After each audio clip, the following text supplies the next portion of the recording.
got any like conspiracy theories? Is it true that AIDS came from men having sex with monkeys? If I have HIV and a mosquito bite me, then after that go and bite him, will he get HIV? This is your daily Ketchup.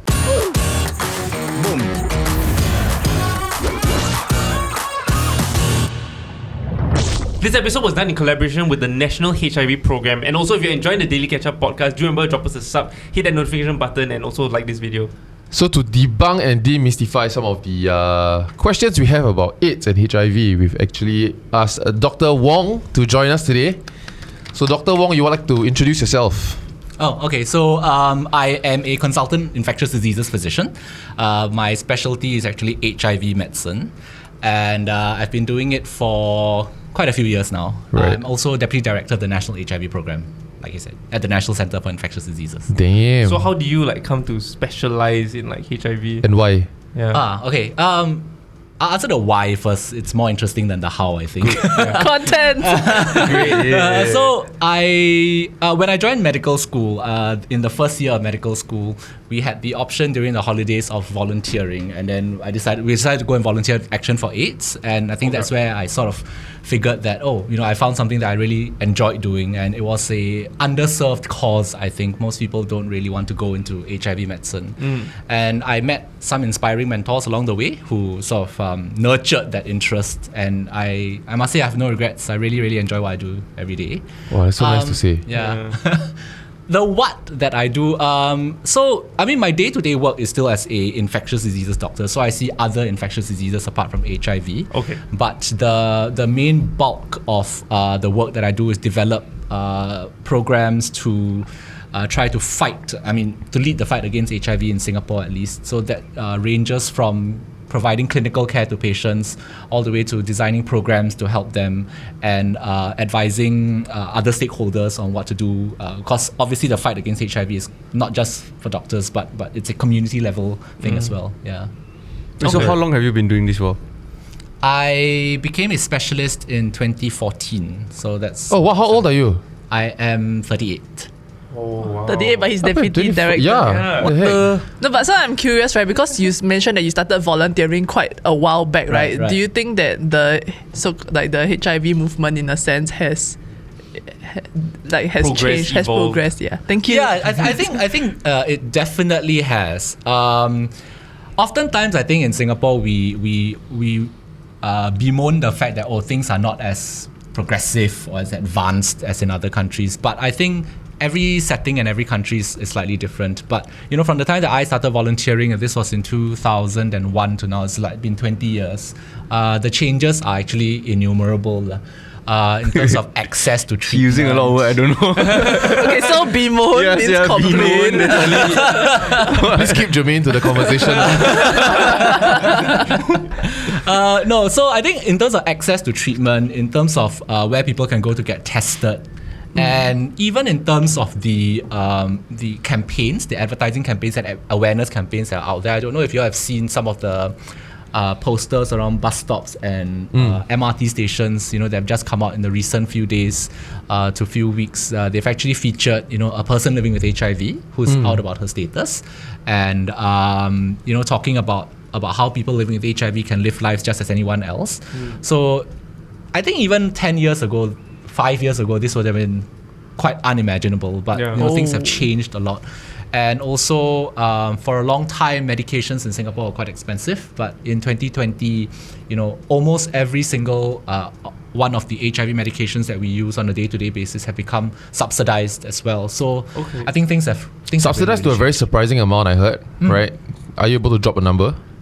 So it depends on what the medications are, and it depends on a number of other factors as well. But the subsidies can go up to 75% or even more than that. Yeah. So we covered at least one or two HIV stories as MOSG before, and to be honest, when I was there, it was quite scary because I was not sure what that place was for. What place? So. I don't remember the name of the place, right? But basically, it's run by a little association union guy, and he also has HIV, and someone very nicely just gave his shop house unutilized for him to hold his little like little support group thing. And when it's very nice. It's like got guitars and got like people just go there and hang because many of them, what he's trying to fight here is that many of them get shunned by their own family and they have no place to crash. They got no friends to hang with. Then no one accepts them. Yeah, and so they like just come. Haven. Yeah, and because the building was rather old, right? So you walk in, then I could smell the oldness of the building. Then you start wondering, why am I smelling? Because then because there is that lack of education on what it is, right? Because from TV, the knowledge ends at it's transmittable by blood, right? Your saliva or won't kena. But then when I sit on the toilet bowl, that time I'm thinking, menstrual blood kena. What if you never wipe your menstrual blood? You going girls' toilet? No, I mean it's a shop house with one toilet. Yeah, so I every shoot I need to pee at the location. I don't know. It's a thing. Understandable. Oh my god, he's marking his territory. my bladder is like this. And so it was quite surprising. What I learned was that he was saying about how, this was at least back then for the condition he was talking about, right? That HIV meds is like $20 a month or something like that.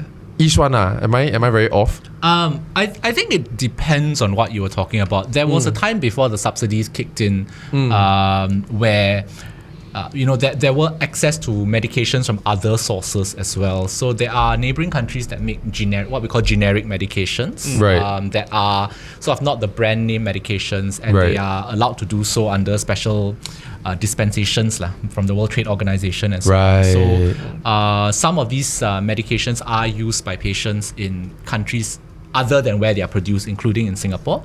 So sometimes those are a lot cheaper. But nowadays with the subsidies that we have, it's generally people don't have to go down that route anymore because almost everyone in Singapore who needs medications has access to them through either and they were saying he was telling me as well that with medication, right, the viral load is suppressed to the point whereby it's close to be like undetected already. Yes. Yeah, and which is like in all, like no matter when they discover it. Yes. So one of the things that I tell my patients often when they come in to see me in clinic, right, is that even though we talk about HIV as like it's on a spectrum, so you have early infection when you are detected very early after being infected, all the way to late or advanced infection, but it's quite different from other medical conditions where you have late stage disease, right? We think about late stage disease often as like a one-way road where it's irreversible. Once you pass certain milestones, there's no turning back. But with HIV, it's very, very different. I can have a patient in my clinic who was infected last month and a patient who was infected 10 years ago with very, very different health statuses. But as long as they start HIV medications and they stay on their HIV medications, they can have exactly the same outcome. Where even a person with late stage infection can enjoy, the same kind of good health and good immune system that they had before they were infected. Right. Yeah. What's HIV actually? Okay. What does do you all know what it stands for? Immuno. Yeah. Okay. I don't exactly know what is it. But then also, right, when I go and Google, it says it's /AIDS, right? Then Is it the same thing? No, one leads to another. AIDS is acquired.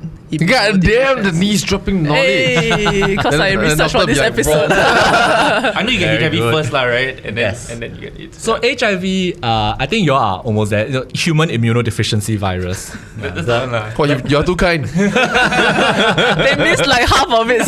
They got virus. So the immuno part refers to our immune system, which of course keeps us safe from infections, from bacteria, from viruses, from parasites, anything that gets into our body. The immune system takes care of it, makes us, prevents us from falling sick.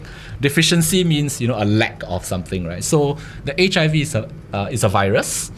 AIDS stands for the acquired immunodeficiency syndrome. So you're right, and one leads to the other. So just because a person has HIV infection doesn't mean that they have AIDS. AIDS is what happens when you have the HIV infection, you don't get treatment, and your immune system gets progressively weakened, right?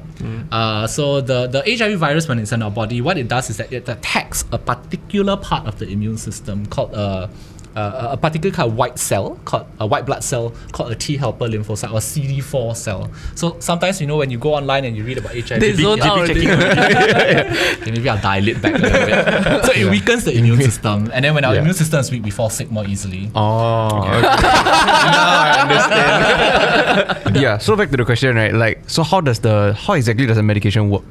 So HIV medications, the technical term for that are antiretrovirals. So they are antivirals basically. Okay. And what they do is that they stop the virus from creating more copies of itself or replicating. And so when you do that, you stop the virus from infecting your immune system or attacking your immune system. And so you remain healthy. Right. So what you were talking about just now with suppressing the virus to an undetectable level, right? Yeah. Basically, if let's say I'm HIV infected and you take a sample of my blood and you send it to the lab, and I'm not yet on treatment, the lab can actually run the blood test through a machine, and it can actually count how many viruses there are per drop of blood. So remember that viruses that is ridiculous. very, very, very, very, very small, right? Yeah. So in one single drop of blood of 1 milliliter, you can have thousands of viruses all the way up to millions of viruses. That's because viruses are very, very small. But once you start taking medications, you do the same blood test through the same machine, you can actually have so few viruses that the machine can't count them anymore. So it comes back with a result that says it's undetectable. Right. I have a dumb question. So, of course, not encouraging a test of this matter, right? But let's say the viral load is low until undetectable. Should that person have unprotected sex? What are the chances of infection?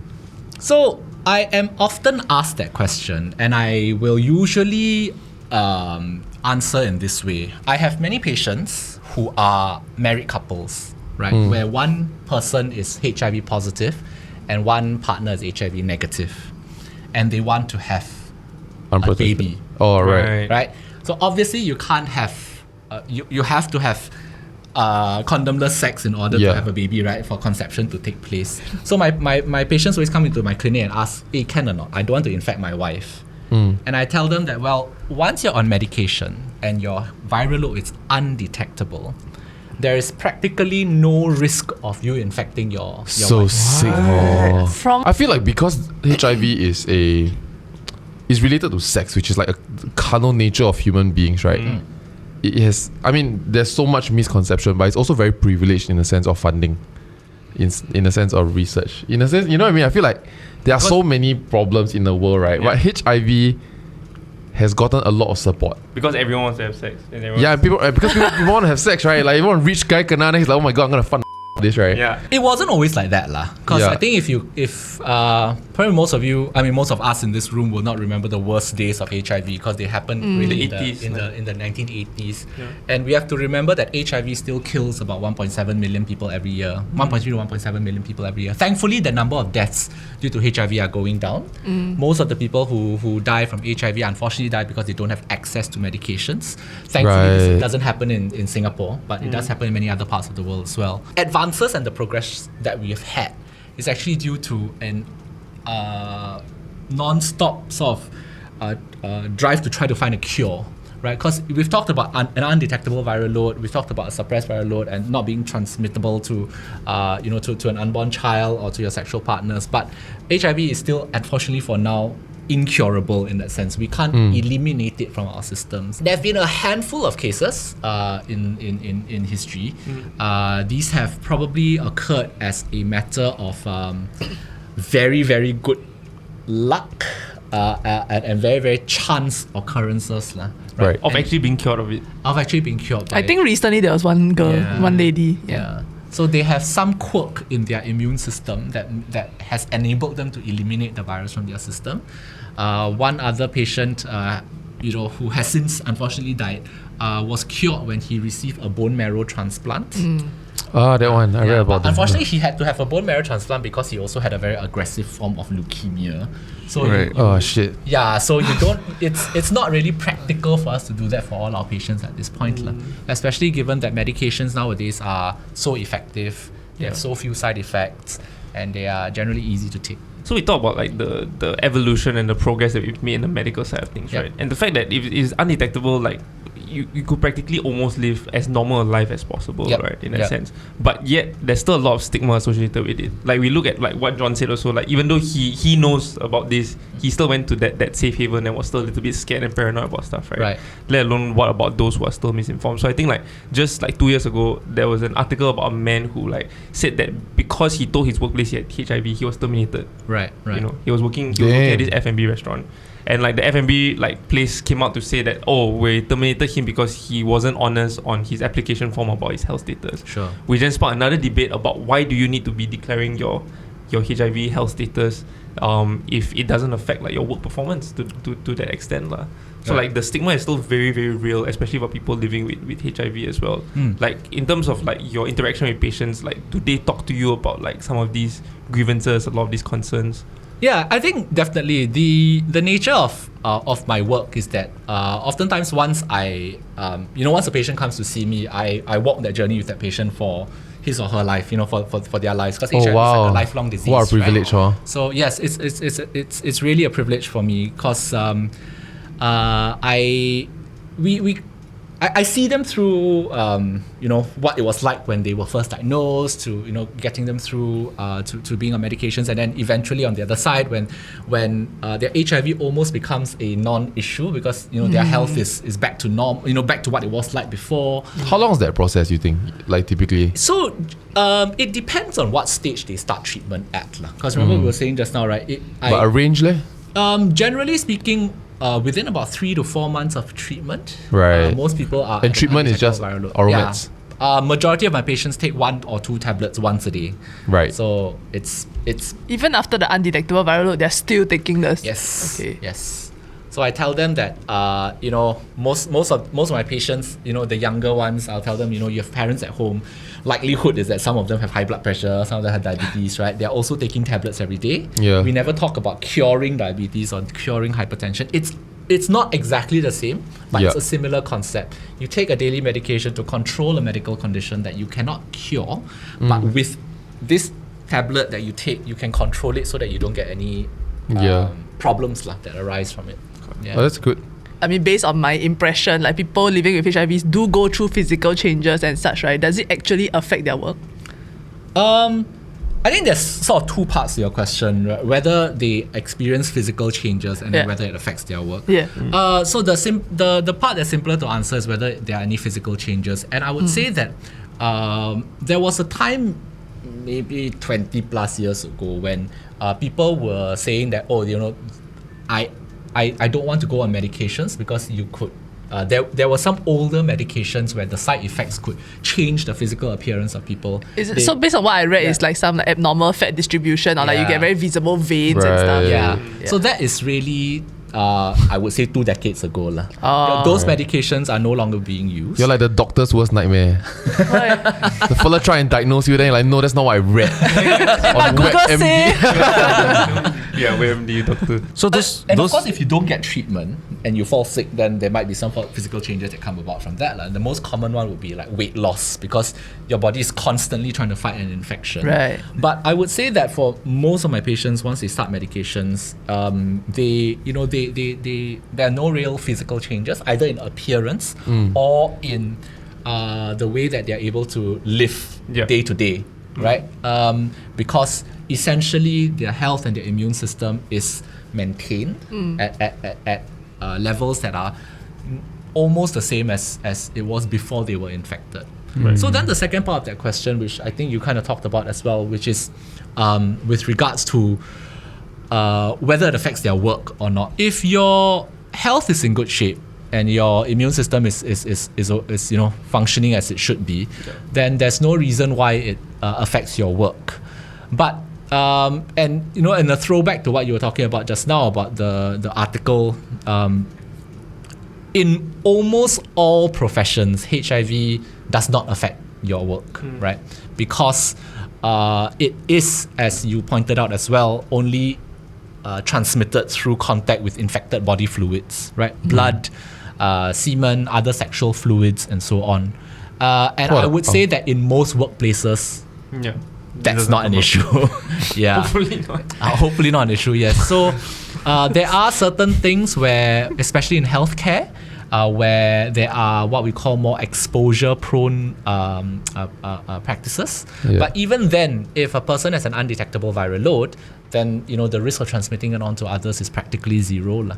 So I would say that workplace, or rather the workplace is really a place where concerns and fears about HIV should be looked at much more critically, and that would be really key to reducing the stigma that people living with HIV face in their everyday lives. Okay, so we have nicely compiled like a bunch of like perceptions or misconceptions that people might have about HIV. Well, we don't know whether they're misconceptions yet, but perceptions that people have about HIV. I know it. And so John is very, very confident. But what we're going to do is that I'm gonna say this out. The other three are going to guess, and then Dr. Wong's going to confirm whether we are correct or not. Okay, given that I'm a teacher's pet, I'm going to get this all correct. Testing positive for HIV is a death sentence. Myth. I would say myth as well. Our producers compiled this, so I don't know the answers. So it is a myth. Yeah, because with treatment nowadays, even people with late stage infection, if they stay on their treatment, their health can essentially get much, much better. Yeah, and they can go on to live lives that are no different from that of others. Great. Yeah. So what happens if you don't treat it? So with HIV that's not treated, your immune system will continue to get weaker and weaker. And if people still don't stay on treatment, it can be sort of life-threatening. And in the past, people who die from HIV infection is generally because of a lack of access to treatment. Okay, but how do I die? Usually because of severe infections. Right. It's like diabetes lah. Because you get cut, it doesn't heal lah, Your right? immune system is weaker. Yeah, so people get lung infections, brain infections, and so on. Right. Thankfully, we are seeing that less and less commonly nowadays because treatment is so widely available. Right. Yeah. Okay. Like you can die from a cough in that sense. A cough is a symptom of So you can die of a cough that's caused by a lung infection or a viral infection. Okay. But is treatment for HIV and treatment for AIDS different? No, it's not. So treatment for, remember I said that HIV is the virus that causes AIDS. So HIV infection and AIDS are kind of, if you think about it like on a spectrum, right? It's like the mild, moderate, and then severe, but they're all kind of the same thing. Right. So the treatment for it is the same. You want to stop the virus, and you do that with the HIV medications. Okay. Yeah. Okay. But does the dosage change? No. Okay. No. You can tell if someone has HIV or AIDS simply by looking at them. I bet a doctor kind of. No, I feel like it depends on which stage they are at. Okay, we go HIV first. If they just detected HIV. Just detected. No, myth. No myth. Right. Yeah, myth. No, but as a very trained physician. No, there's really no way. There's really no way to tell. But you mentioned like the weight loss and all that, then... So that's if it's very, very advanced. But remember, people can lose weight for a lot of reasons. True. Right? They can be trying to lose weight. They could have other medical conditions. The only way you'll know if you are HIV infected or not is to get a test. Okay. Right. And so, if there's only one thing to remember is that for people who are at risk, or even if you don't know what your risk is and you want to know whether you're HIV infected or not, go and get a test. There are many ways to do so.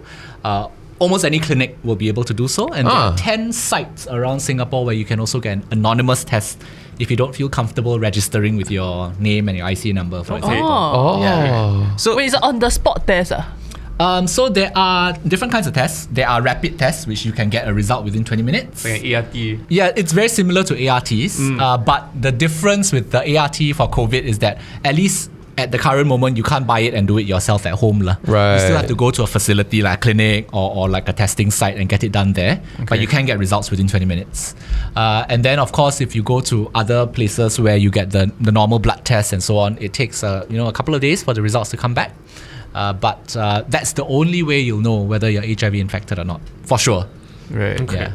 No, so I want to say, right, like back then I was on like dating apps and shit, right? Still? Oh no, you're not already. Back then, yeah. Congrats. Good job, man. This has to stop coming out, lah. Okay, but anyway, no. So I was talking to this one girl, and then she was asking me whether like I got test or not. Yeah, cause she's a nurse. Oh. Yeah. Then she says that she hooks up regularly with like a bunch of people, and then she always gets tested, and then she makes sure that the other person gets tested before she hooks up with them. Then, nice. Yeah, then she asked me whether I got test or not. I mean, I don't do one night stands, okay? But it's just like No. So because that was the problem. Because then it never occurred to me that whether I should go and get tested or not. Right. And then when she asked me that, I thinking like even if I'm not gonna hook up, right?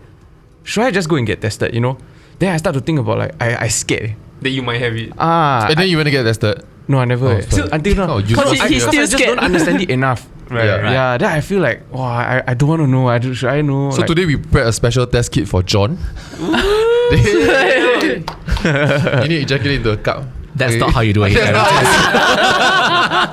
but that's the thing, right? Like, should people do it regularly, or is there something that you can feel in your body that makes you go like, okay, I should go and get tested? Yeah, so once again, just as you can't tell by looking at a person, even if you're infected, you can't really feel it until it's at a late stage where you start to fall sick.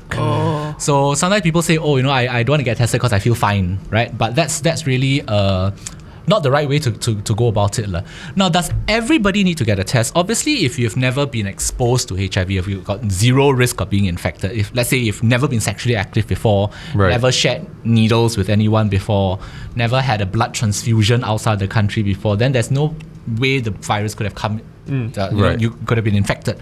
But anybody who's ever been sexually active, especially if you've been sexually active with multiple partners, let's say, or there's been a chance that you might have had unprotected sex in the past, Not us. We are cleared. then it's important to get tested. Another conversation also is about how people living with HIVs come out about it to like family and like people around them, right? Right. Do you have any anecdotes of like patients who've struggled with that? I think I would say that for most people, especially in the early stages of being infected, it's going to be challenging, right? I think you talked about just now about how HIV is this it's tied closely to sex, and anything that's tied closely to sex, especially in a society and a community like ours, is difficult to talk about openly. And any sexually transmitted disease is similarly difficult to talk about. Most of my patients, I would say, have had some difficulty coming out to their loved ones about it. Primarily because there's so much taboo still surrounding HIV, and some people have a sense of shame about it, some people have a sense of regret about it. But I would say that that is also changing with time, and as we explain that living with HIV is just like living with any other chronic medical condition, then we help our patients work through some of that shame and that guilt that they feel. But I have stories of I've anecdotes of husbands who find it difficult to tell their wives, for example, because it may have been something that happened prior to getting married. Okay. Right? From previous partner, for example. I've got stories of older patients having to come out to their children about it as well. And sometimes that can cause some rift, some drama within the family. So what we try to do is try to help mediate that, right? So I see maybe the whole family in my clinic, and I talk about things. Most of the time, the fear or the anger comes from a lack of knowledge. Yeah. And so once they know what it's all about, once they know that it can be treated, it can be managed, the risk of spreading it to people within the family is practically zero, then a lot of that goes away. Is there like a most common question or misconception that they have when they come and sit down with you in your clinic? The number one question is always, how long do I have left? And I always have to tell them that, it's, that question is, I don't say it like that, but it's almost like I tell them it's not really that relevant anymore, right? How long would you like to? What a great answer to give though. It's an outdated question. Yeah, so I just tell them that actually once you start treatment, it will be exactly the same amount of time you would have had before your HIV infection. Yeah. Right? And I can't predict that. I don't know that. But it's not any shorter because But could be next week though. No, but that's a great point. Yeah. It's not any shorter because of the HIV. Yep. Okay, can mosquitoes spread HIV through mosquito bites? Isn't that malaria? That sounds yesy, man. Like if they bite a HIV positive person and then they bite someone else, can I think the answer is yes, right? But it's a specific mosquito breed. No, that's for malaria. No. or ADs? or dengue. No, so the thing is that Shit, we totally don't know. apparently, and I don't know whether I've been misinformed, right? But I believe my parents got dengue because someone bit like a dengue patient and then like. Yeah, that's exactly how dengue spreads, right? Okay, well, thank you, John, for your very condescending. Don't be sad then. Don't be sad then. So so what's your answer? Well, now that you said that, it feels like a yes. I'll say yes. It's like a fact. No, it's completely a myth. What? Yeah. He made me change my answer. So things like dengue and malaria, which are mosquito-borne diseases, right, are spread through mosquitoes because they also infect the mosquitoes themselves. One thing about viruses is Then why the mosquito don't die? because the... Do you really want me to go into No. this? Okay. Yeah, I really wanted to check. Why you ask stupid questions? You can read up on it. Because I honestly think that they were just carrying blood around. I didn't think they got infected. Yeah, so the thing about viruses is that they're very particular about what they infect. So like the HIV virus, for example, cannot infect your dog or your cat, So annoying. right? So it is a human immunodeficiency virus. It would be DIV was for dogs. Once it's outside of the human body, it can't survive. So if a mosquito bites me and I've got virus in my blood, once it goes into the mosquito, the virus dies. It cannot be transmitted. Right. Yeah. So we understand that like it is transmittable by bodily fluids, right? So what if he has HIV, he cut his hand, then the blood drip out, then I put in I lick as opposed to blood, because saliva doesn't, right? Will I get HIV? The risk is extremely low. Right. But to say that it's zero would not be correct either. Okay. Most of the time you Not so dumb. You need direct contact and the virus needs to enter into your bloodstream. So most of the time, our mouth, unless there's a big cut or an ulcer or something where there's a possibility that the virus will enter into your bloodstream, the chance of transmission is extremely low. Also But we would not recommend licking the blood for anybody, regardless of the circumstances. No, but what if you get bitten by a snake, then you take out the poison? You should also not do that to take out the poison from a snake bite. Like on TV, they stuck, then they spit, right? Should I save his life or should I get HIV? Like, No. this is a horrible dilemma. Back to the game. So if I have a cut and he has a cut and our cuts touch for some reason, like, Yeah, so I think if one open wound is exposed to another open wound, and there's blood, right, Yeah. then the Yeah. risk is of course higher. Yeah. Yeah.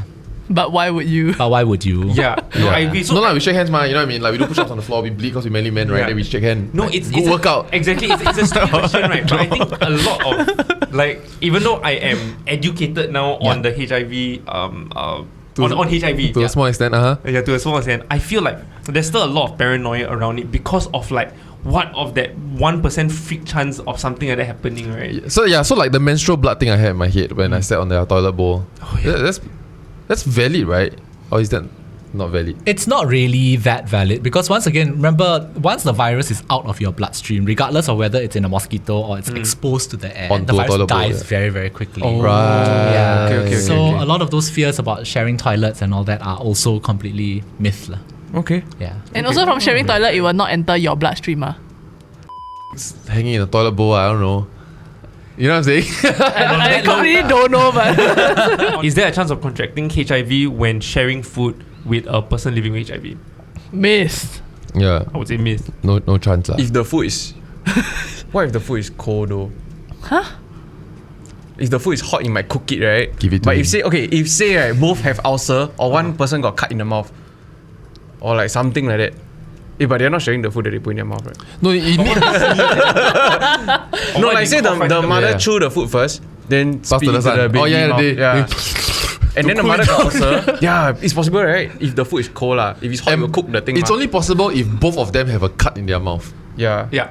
I'm not trying to make it happen. I just want to Yeah. see if there's a possibility. It's very right? hard already, yeah. So I think we are all describing circumstances which hardly ever occur in real life. Yeah. So No, but I we're never covering see- bases. sharing food and drinks does not transmit HIV. So strange, what a virus, It's good. Yeah. But it's such a unique feature. No, but it's so sad because of the misconception. A lot of people living with HIV don't really have that social life that like a lot of people can enjoy without HIV. So it's quite sad. So let's educate more people and like please spread the awareness and HIV positivity. No, just now earlier on you said that like every year how many people die from HIV? 1.7 million. It's in the millions. I mean, 1 point something million, but thankfully that number has come down in recent years. Right. So like what is it like now? Like roughly. Well, you're really putting me on the spot here. I think the sorry. latest one was, I think it had dropped to less than 1 million. Okay. So Yeah, like 700, comparing with like 800,000, all the other viruses, right? How highly ranked is this? Like how serious is it? Oh. Oh, so I mean the major killer of people from infectious diseases, I mean, prior to the COVID, sort of, the COVID times that we are in now, are other infectious diseases like tuberculosis, things like malaria, which are still major killers of people. Most children die of infectious causes of diarrhea, for example, due to dehydration. But HIV is still, a huge killer. And the problem, or the tragedy with HIV is that it tends to affect people who are sexually active, who also tend to be younger and economically active and contribute, they are the breadwinners of their family, they are parents of young children. So HIV deaths are truly tragic because A, they are preventable, and B, they often lead to issues within families, issues within societies. Yeah. So I've got some statistics. Yes. So in 2020, right, there were 37.7 million people globally living with HIV. 1.5 million became newly infected in 2020. 680,000 died from AIDS-related illnesses in 2020. Yeah, you compare this 700,000. You compare this with quite spot on, actually. Yeah. Very, very spot on. You compare this with TB, in 2020, 1.5 million people died from tuberculosis. Damn. So in Singapore, there's no reason to really die from HIV anymore, right?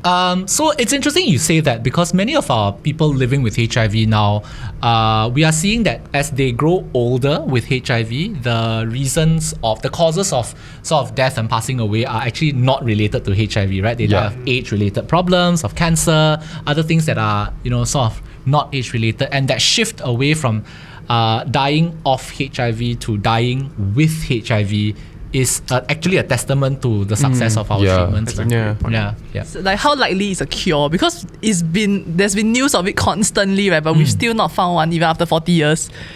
Yeah, the problem with HIV is that it is a extremely complex virus, and that all of the usual techniques that we have tried to apply to it that have been able to cure other diseases don't quite work as well. But we are continuing to research and try to do it. And in fact, a lot of the scientific progress and advancements that we have used in our fight against COVID, for example, have come about as a byproduct of our research into HIV. Right? So I think, whether it's the medications that we use or even the vaccine technologies that we have come about because of how much resources and time and effort and human ingenuity have gone into HIV research. So we are marginally closer today than we were 5 years ago, and we were slightly closer today than we were 10 years ago. I still have faith that I will see it in our lifetimes. Oh, wow. But until then, what I tell my patients is that I want to keep you healthy until the day that a cure is available. And that's why you have to, because even after the cure, the difference is that you don't take that one pill a day lah. Other than that, there's no other difference. So undetectable means you still need to take the pill every day, but cure means you don't need to take the pill. You are taking the pill to keep it undetectable. Yes. Right. Yeah. Exactly.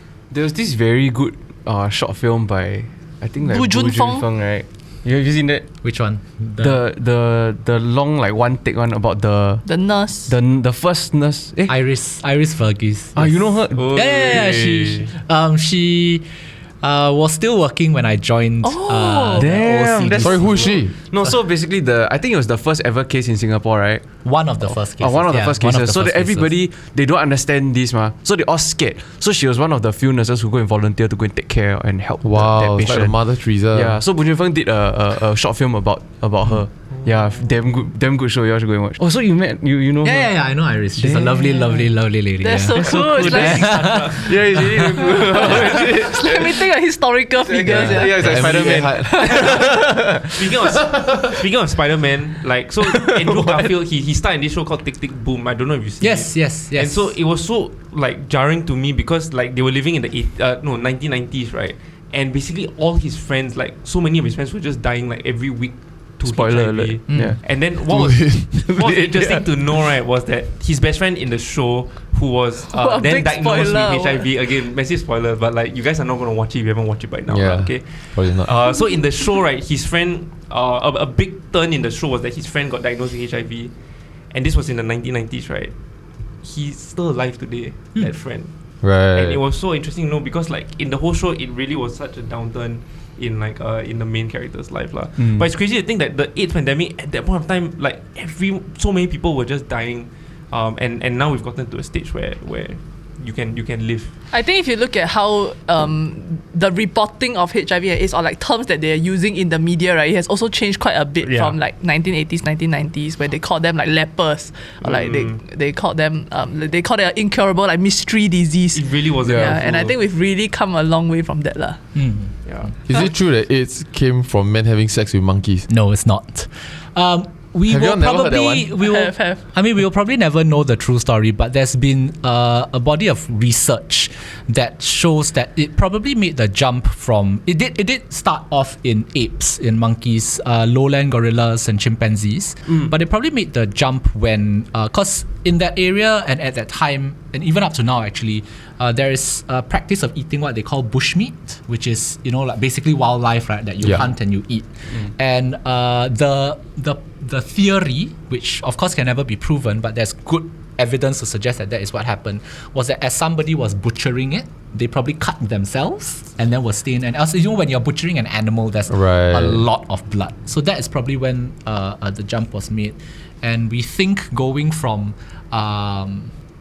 some research and some very, very specialized methods that it probably happened maybe in the late 1970s, so a few years before the first cases were it picked is up. rather young then. Oh my god, then how did they find out that it's sexually transmitted? Yeah, it's such a strange journey, you know what I mean? It's such a curveball from the creator. He's like, everything goes by saliva, but this one's when you he's like, wow. Such a curveball. Yeah, because you probably make out there, so it could be saliva, right? Yeah, no, yeah. So they had to do a They test. really eliminate, yeah, lor. It could A/B be testing. At some point, you do a test. You Like, make could out. it be tears, for example? Don't make out, you do the other thing. No, actually, the other way is just to test saliva, and saliva doesn't have the virus. okay. But we destroyed the That's why they process. You're the doctor. That's why you're not just a doctor, you're the expert doctor.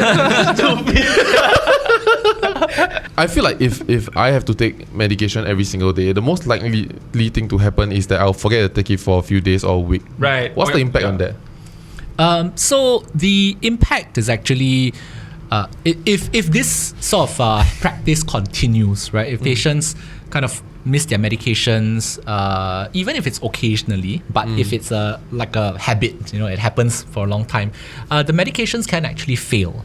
Right. So then the virus becomes what we call resistant. It doesn't get like suppressed by that particular antiviral anymore. And then the viral load will go up, and then the virus will start attacking the immune system again. And so people can start to fall sick again. Right. So, if I go back to my analogy before about HIV not being a one-way street, it can be for good or it can be for bad as well. So that's why people need to be taking their medications regularly every day. Thankfully, we have quite a wide variety or range of like medications. antibiotics really. Yeah, and with antibiotics, we're always talking about antibiotic resistance, right? Yeah. There's antiviral resistance as well. We don't want that to happen. Yeah. What if I'm traveling like across like time zones? Then how? I usually would tell my patients, you stick to Singapore time. Oh, Yeah. Right. Yeah. okay, that makes Can sense. you? That makes a lot. Because you can be born with it, right? Yes, you can. How do you, like, what's the earliest age you can detect it, and like how does that work? So any baby that's born to a mum who's HIV infected, especially if the mum's viral load was not yet undetectable. Right. And I mean, to be honest, even if the mum's viral load was undetectable, once they are born, we will test them at multiple points. For some cases, we are able to detect the virus right after, at the point where the baby is born. Sometimes it takes a few more weeks before the virus is detectable, and then we can make a diagnosis. But we start them on treatment, and so they, we Sorry, you start the mum or the baby? baby, both, Oh, both. okay. Born ready lah. Right. Anyone who has HIV infection should be on treatment. Yep. Yeah. Right. Are people resistant to treatment? Like when they first find out, for example. Of course, they can be, and they might be in denial. They might be, they might be depressed and hence not want to take medications. They might be in shock, especially if it's something that they were not expecting. They might be worried about the stigma of being seen with HIV medications, right? And all of that entails. There are so many reasons, but our duty as as my team and I, as doctors, as nurses, as pharmacists, as social workers, is to help them process it and work through and get them on treatment as soon as we can. Okay, so the one question that maybe I can ask you is, what can we do better to educate or to raise awareness about HIV? How can we do it so that you maybe wouldn't have had these misconceptions at this, Yeah, because it is necessary. Yeah. I think what concerns me is that like there's still somewhat this irrational fear, like what John has described, right? Even though we know all this information, but then because we've never, in a sense, been in contact, or like I personally don't know anyone who has been like infected, right? So then I think like it comes from like that disconnect lor. Right. Like, because I've not had the chance to maybe like interact with people like firsthand and all that, and so I have that irrational fear in my head. Yeah. But I'm not sure what I mean the solution to that is what they go on tour, but it cannot be. So I don't know what the solution to that is. I don't know whether it's helpful to the cause to say this, but I think my concern is not in the faith of like the trust of the medication and the system. It's in personal irresponsibility. Just like how COVID can, even if we have a cure, or even if now that we have vaccines, we are still dealing with it largely due to a lot of personal irresponsibility. Yeah, so what if you forgot to take the pill, you don't say? What if you cut your hand, you never say? What if you menstrual stain kena the Wait, say to who? Like say to who? I don't know, like to the people around you or like you just don't clean up after yourselves properly. I feel like that was my concern, because before going in, of course, I brought a team in to film so I also went to Google to make sure am I putting the team at risk yeah, so we are okay with that, right? There's almost no risk. Then the concern was what form of personal irresponsibility could get my team infected. Yeah. Which today I understand that even if you are not very responsible, also not easy to get infected Yeah. But that's the thing, like I think most of us came in because we've researched for the topic beforehand, and John like met with someone and knows about the topic beforehand. But I think a lot of the public don't know that this is a disease that cannot be transmissible via saliva, for example. Right. Or that they don't know there's actually meds that is pretty much a cure like already. only doing this, then I realized that I learned all this. So and to be honest, like what she's saying, right? Like for example, if I never kena like tuberculosis or whatever, I will never know about it or go and learn about it. I won't bother. It's not something that you actively seek out to find out. But I think the main issue here is that there's discrimination from the people who don't have it or the people who don't know about it, right? So I feel like it's the people with HIV who should be more open about their circumstances, right? Around the people that they are closer to. Like if they're open about it, then I'm more inclined to ask But if I ask, then I get educated, then I can tell other people. It's easy to see why it's difficult for them Of course it's difficult. So if I got HIV and be like, no I won't spread one. Won't one. You know what I mean? And then you suddenly lose all your friends. No, but I think he's talking about how it's like a bit of a vicious cycle, because like they themselves are a bit scared to say, then that itself forms a taboo around it, and then so people who don't have it and like might have a more negative perception towards that also. So it's kind of a chicken and egg problem. Because when we tie it back to the article, right, I'm thinking like if say somebody joined our company and that person was HIV positive, we would, I think like maybe, okay lah, I don't want to be so like aggressive with this, but like probably over a few conversations with them, right, I definitely will ask about it. Probably the first And yeah, that's right, but then I don't want to be so aggressive like the first lunch, the whole company lunchtime. That was really But then I think that would be my like the first point of access to this to this kind of information. Yeah. Or just come on the show more Yeah, I mean, to answer your question to the point is the daily Ketchup This is the answer. No, I think HIV has been overly mystified. Yes, it's almost on a pedestal of viruses that it feels very special and very scary, to be very honest. Yeah, like if it was treated like any other like flu, which it seems like with medication is less than a flu lah. If it's kind of treated and talked about it that way, I feel like we can educate the next generation lah. I mean, we grew up with Channel 8 already, so it's like this really lah. Because you're Channel 8 really. Yeah, Channel 8 really. Then heart attack. I mean, if I could just thanks for answering that question. I think the one thing I wanted to pick up on what you said is that or rather, maybe expecting people living with HIV to speak up about it first is that oftentimes the environment is not always the best, right? We have people living without HIV or people with misconceptions have perhaps created an environment which makes it very difficult for those conversations to be had. So I always feel that maybe what we can do is continue this kind of conversation going at various levels so that gradually over time the environment for people to feel comfortable bringing it up becomes better. And just as a last point to what you said about personal responsibility, I think in my 7-8 years of being an HIV specialist, the greatest fear that anyone living with HIV, whether they've been in fact just newly diagnosed or been diagnosed for a long time, is the fear of transmitting the virus onto other people. I've never met a single person who has been vindictive about it, taken an irresponsible attitude towards it. I think. But that's TV also though. Sorry, people that have it, then they vindictive, right? So if I can't have sex, you can't have sex. Yeah. So I think the tragedy is that there's so much fear on their part of transmitting to people, especially people they love. But I can tell, the mental toll. Like we talk about the physical toll, right? But the mental toll of having to live with that paranoia of not transmitting the disease must be also such a burden. Yeah. Like with your experience, like how has that been like? In terms of their mental state of mind. I mean, I've seen people who have been completely, tortured by A, having to keep the secret, B, living with the guilt, C, living in this fear, perhaps irrational fear of transmitting onto people that they love and care about, people that they live with. And I would say that the real only thing we can do is to be compassionate about it and to realize that some of these things I can help with, right? I can reassure them that I am not afraid. I can create an environment that is warmer and kinder to people living with all kinds of chronic diseases, not necessarily just HIV. And I think it's, we talk about HIV being so, you talked about like some put on a pedestal, right? We can remove it from a pedestal, right? And just talk about it as with any other chronic diseases. But sometimes we also have to realize that HIV, like you pointed out as well, is not like COVID, it's not like the flu because it's sexually transmitted.